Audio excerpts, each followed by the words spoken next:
66 दिनों का दोष समाप्त होगा तथा नीच भंग राजयोग का संपूर्ण लाभ प्राप्त होने वाला है। जय श्री गणेश। नमस्कार, मैं आचार्य संजय द्विवेदी। मेरे समस्त प्रबुद्ध दर्शकों का मेरे चैनल पे हार्दिक स्वागत है। प्रिय दर्शकों, आज मैं युवराज बुध के राशि परिवर्तन प्रभाव को लेकर आपके सम्मुख उपस्थित हूं। युवराज बुध 10 अप्रैल को अपनी राशि का परिवर्तन करने जा रहे हैं। कुंभ राशि से इनका परिवर्तन मीन राशि में होने वाला है। जो वर्तमान समय में इनका गोचर है वो राहु के साथ में है। पिछले 66 दिनों से ये राहु के साथ गोचर कर रहे हैं, जिसके कारण जड़ दोष बना हुआ। जड़ दोष ऐसा दोष है कि ये बुध के कार्यकत्व को जड़ कर देता है तथा बुध जिन जिन भाव के स्वामी हैं उन भावों को ये जड़ कर देता है। क्योंकि बुध एकमात्र ऐसे ग्रह हैं जिनका इस जगत के समस्त कार्य क्षेत्रों में संपूर्ण प्रभाव है। क्योंकि जहां पर बुद्धि है वहां पर बुध है, जहां पर वाणी है वहां पर बुध है, जहां पर व्यापार है, चाहे वो छोटा व्यापार हो चाहे बड़ी इंडस्ट्री हो, वहां पर बुध है। कला का जितना भी क्षेत्र है वो बुध के कार्यकत्व में आता है। आंकड़ों का कार्य, गणनाओं का कार्य तथा मैथ का, गणित का कार्य, ये समस्त कार्य क्षेत्र बुध का है। तो बुध के बिना कोई कार्य क्षेत्र संभव ही नहीं है। इसी प्रकार से बुध क्विक रिस्पॉन्स प्लैनेट है, अपना संपूर्ण प्रभाव अति शीघ्र प्रदान कर देते हैं। चाहे वो अच्छा प्रभाव हो चाहे वो नकारात्मक प्रभाव हो, ये संपूर्ण प्रभाव अति शीघ्र दे देते हैं। तो अत्यंत प्रभावी ग्रह बुध मीन राशि में प्रवेश कर रहे हैं। यद्यपि मीन राशि बुध की नीच राशि है, परंतु यहाँ पर इनका नीचत्व भंग रहेगा, जिसके कारण नीच भंग राजयोग बन जाएगा। प्रिय दर्शकों, नीच भंग राजयोग एक राजयोग के प्रकार से आपको लाभ प्रदान करता है। तो अब बुध कुछ विशेष करने जा रहे हैं, कुछ अच्छा करने जा रहे हैं। आज मैं कुंभ राशि के लिए बुध के इस राशि परिवर्तन का, नीच भंग राजयोग का तथा अन्य योगों का किस प्रकार का परिणाम आपको प्राप्त होने वाला है, इस समय में आपकी स्थितियां कितनी प्रबल होंगी, कितना लाभ आप प्राप्त कर पाएंगे, अथवा कहीं पर कुछ अवरोध है या समस्या है तो उसका क्या निराकरण, संपूर्ण विश्लेषण मैं पूर्ण तरीके के साथ करने जा रहा हूं। प्रिय दर्शकों, इस राशिफल को आप अपने लग्न तथा राशि दोनों के अनुसार देख सकते हैं। कुंभ राशि के लिए यदि हम अवलोकन करें, कुंभ राशि शनिदेव की राशि है। शनि और बुध का अतिमित्र का भाव है, और जो ये गोचर चलने वाला है बुध का शनि के साथ ही गोचर रहने वाला है। यहाँ पर मंगल और सूर्य भी होंगे। इस प्रकार से बुध के पहुंचने पर चतुर्ग्रही योग बन जाएगा। कुंभ राशि के लिए ये द्वितीय भाव में गोचर आरंभ होगा, जहां पर बुधादित्य योग प्राप्त होगा, नीच भंग राजयोग रहेगा, शनि बुध का महायोग बनेगा। अब बुध कुंभ राशि के लिए आपके पंचम के स्वामी तथा आपके अष्टम के स्वामी। ज्ञान, शिक्षा, संतान, विवेक, विचार, इस भाव का स्वामी द्वितीय भाव धन भाव में गोचर करेगा। तो यहाँ पर अति विशेष प्रभाव प्राप्त होगा। साथ ही ये अष्टम के भी स्वामी हैं, और अष्टम पे दृष्टि का प्रभाव भी यहाँ पर प्राप्त होने वाला, जो कि इनकी उच्च राशि है।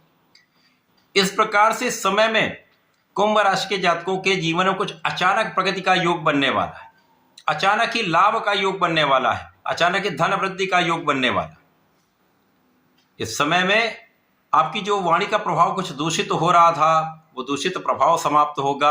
आप विचारशील हो जाएंगे, आप विवेकपूर्ण कार्य करने वाले हैं।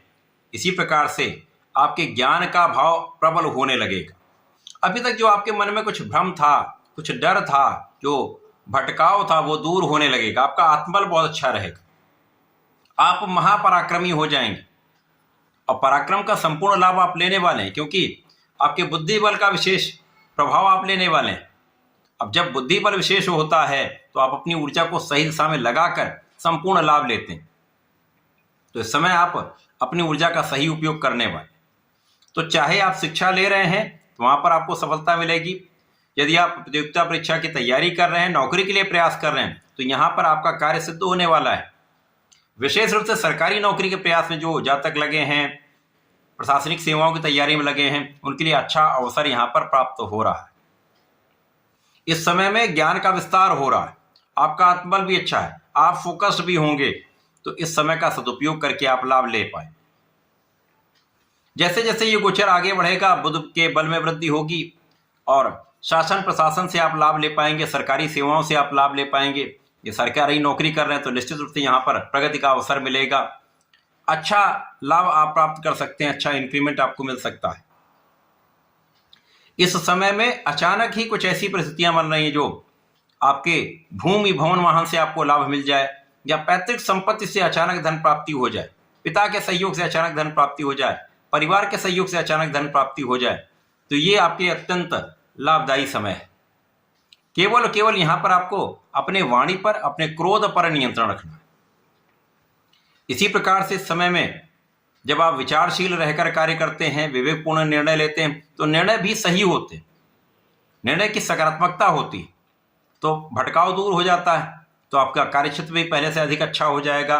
कार्यक्षेत्र में लोगों का सहयोग भी मिलेगा, विशेष रूप से उच्चाधिकारियों को सहयोग मिलता है, सहकर्मियों का साथ मिलता है, तो कहीं ना कहीं से ये समय आपके लिए विशेष प्रभाव दे रहा है। इस समय वे जातक अत्यंत लाभ की स्थिति में रहेंगे जो विशेष शिक्षा ले रहे हैं, जो स्पेसिफिक क्वालिफिकेशन ले रहे हैं, चाहे वो टेक्निकल क्षेत्र में या अन्य क्षेत्रों में हो, ऐसे क्षेत्रों में विशेष लाभ आपको प्राप्त होता है। यहां पर आपकी संपूर्ण सुरक्षा भी हो रही है, आपकी आयु की भी रक्षा हो रही है, तथा आपके आध्यात्मिक ज्ञान में वृद्धि हो रही है। इस समय में आपका पूजा पाठ में मन भी लगे, आप धर्म कर्म के कार्यों में लगे भी रहेंगे। यह समय एनालिसिस करने का है, आप अपने बुद्धि बल का उपयोग गणनाओं को करने में कर सकते हैं, जो आपके लिए विशेष रूप से फलदायी रहने वाला है। तो आपके कार्यक्षेत्र में आपको संपूर्ण सपोर्ट मिलेगा, जो आपने गणनाएं की हैं, जो आपने रिसर्च किया है, उसका संपूर्ण लाभ आप ले पाए। इस समय संतान का भी सहयोग मिलेगा, संतान पक्ष बलवान रहेगा, तथा इस पूरे समय में आपकी कर्मठता का, आपके बुद्धि बल का, आपकी सोच का प्रभाव आपके कार्यक्षेत्र पर रहने वाला है, जो अत्यंत सकारात्मक प्रभाव देने वाला है। तो इस समय में आपको नियमित रूप से भगवान गणपति की आराधना करनी चाहिए, ओम गंग गणपतये नमः का जप करना चाहिए। गणपति श्रोतम का पाठ विशेष रूप से लाभदायी होगा, तब भगवान गणपति के मंत्र का जप करेंगे तो अवश्य लाभ मिलेगा। प्रत्येक शनिवार को ओम प्राम प्रीम प्रोम स शनिश्चाय नमः का जप करना चाहिए, ये आपको आपके कार्यक्षेत्र में संपूर्ण प्रभाव देगा। तो ऐसा करके इसका उपयोग करें। धन्यवाद, नमस्कार।